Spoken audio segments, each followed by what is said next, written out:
been down for too long. Blame the Aggies. Again, yeah.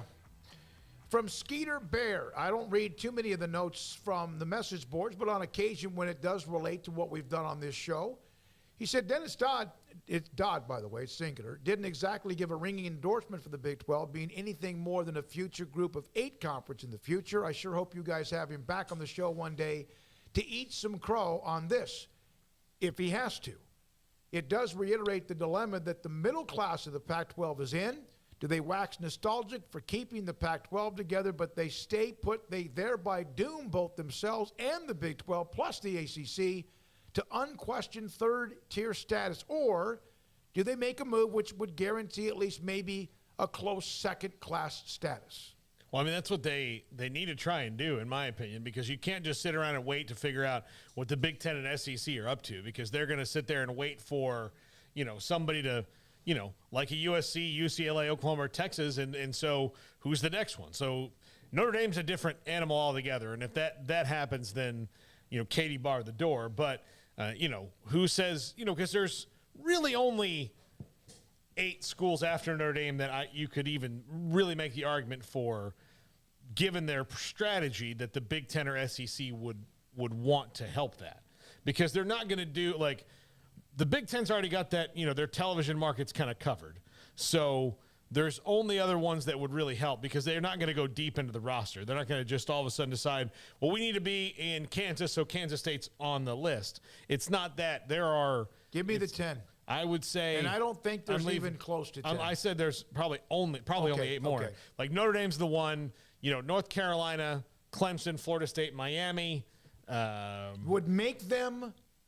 Okay, when you say that, and those are Virginia. Okay, would actually Louisville. make them more valuable. Would fit into what they're doing and maybe help their value. Well, but we don't know that. Again, we don't know that, because a lot of this is theoretical dollars right now. Nobody knows what the end game is. Yeah. Everybody's saying, "Oh, it's just gonna." Ask some people, it's the money.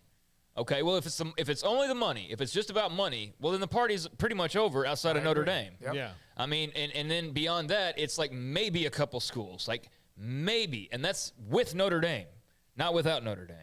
So if it's just about money, then it looks like we'd pretty much be close to done if the goal is to not lower your value any further, because everybody being added outside of pretty much Notre Dame and maybe an Oregon or somebody like that is going to lower the value for everybody else.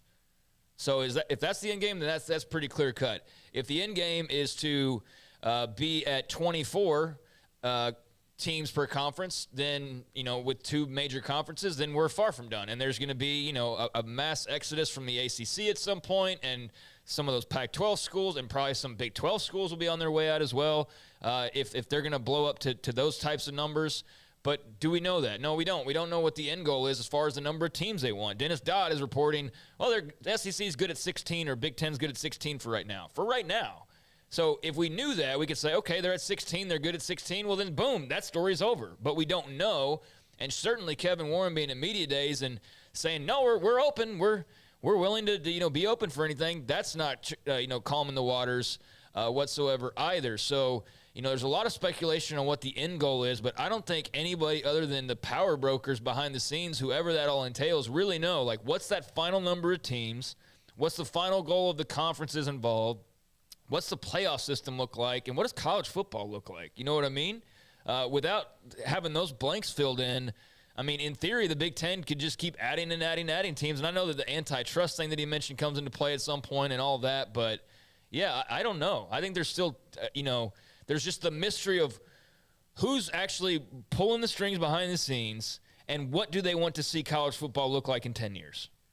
We have a loose idea, but what exactly does that look like? Is that 32 teams from 2 conferences? Is that 50 teams from 2 conferences? Is that 4 conferences and 75 teams? Like, what is that end goal? Do you think they know?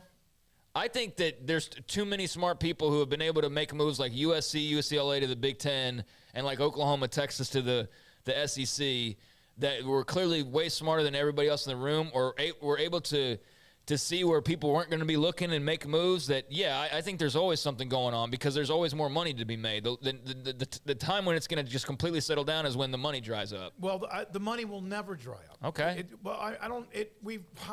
I'm not saying there won't be this, oh my God, Armageddon, How many times have we heard about the bubble, the television bubble? The NFL's making more now than ever before. College football's now making more than ever before. And they're about to make even more when they expand the playoff to whatever number it's going to be. Now, why would the bubble ever hit? What, we've seen the economy go up and down. Hell, we've seen COVID shut things down. We've seen because at some point it doesn't make sense to pay $2 billion that you only get $1 billion back on. I mean, Well, at some point you're making money. And when you stop making money, that's when you would stop, in theory, doing whatever you've been doing. The numbers, though, are a little bit different. I get what you're saying, yes, but what was $1 million 20 years ago, I don't know what it is now as far as a contract. When Nolan Ryan was a $1 million a year player, we're like, oh my God. So what are you saying exactly? I'm saying that the money's never going to dry up. So- Now, so will there what?